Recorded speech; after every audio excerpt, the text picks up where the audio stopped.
സംസ്ഥാനത്തെ തദ്ദേശ സ്ഥാപനങ്ങളിലേക്ക് നടന്ന തെരഞ്ഞെടുപ്പിൽ മികച്ച മുന്നേറ്റവുമായി UDF. 500-ലധികം ഗ്രാമപഞ്ചായത്തിലാണ് UDF മുന്നിലെത്തിയത്.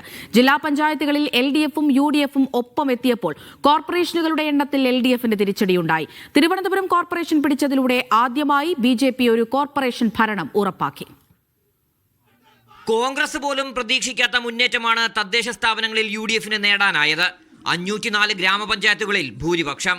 കഴിഞ്ഞ തവണ 337 ഗ്രാമപഞ്ചായത്താണ് UDFിനുണ്ടായിരുന്നത്. 580 ഗ്രാമപഞ്ചായത്തുണ്ടായിരുന്ന ഇടതുമുന്നണി 341ലേക്ക് കൂപ്പുകുത്തി. 15ൽ നിന്ന് പഞ്ചായത്തുകളുടെ എണ്ണം 26ലേക്ക് ഉയർത്താൻ BJPക്കായി. ബ്ലോക്ക് പഞ്ചായത്തിലും UDF ആണ് മുന്നിൽ, 79 ഇടത്ത്. 2020 ഇത് 40 ആയിരുന്നു. 111 ബ്ലോക്ക് ഭരിച്ച LDF 63 ഒതുങ്ങി. പകുതി ജില്ലാ പഞ്ചായത്തുകൾ UDF നേടി. എറണാകുളം, മലപ്പുറം, വയനാട് ജില്ലാ പഞ്ചായത്തുകൾ നിലനിർത്തിയപ്പോൾ പത്തനംതിട്ട, കോട്ടയം, ഇടുക്കി, കോഴിക്കോട് ജില്ലാ പഞ്ചായത്തുകൾ UDF LDFിൽ നിന്ന് പിടിച്ചെടുത്തു. 54 നഗരസഭകളിൽ UDFും 28 നഗരസഭകളിൽ LDFും വിജയക്കൊടി പാറിച്ചു.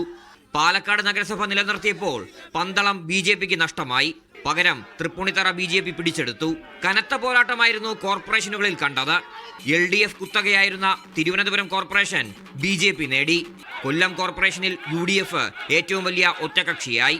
കൊച്ചി, തൃശൂർ കോർപ്പറേഷനുകൾ LDFിൽ നിന്ന് UDF പിടിച്ചെടുത്തു. കോഴിക്കോട് കോർപ്പറേഷൻ LDFും കണ്ണൂർ കോർപ്പറേഷൻ UDFും നിലനിർത്തി. മീഡിയ 1 തിരുവനന്തപുരം.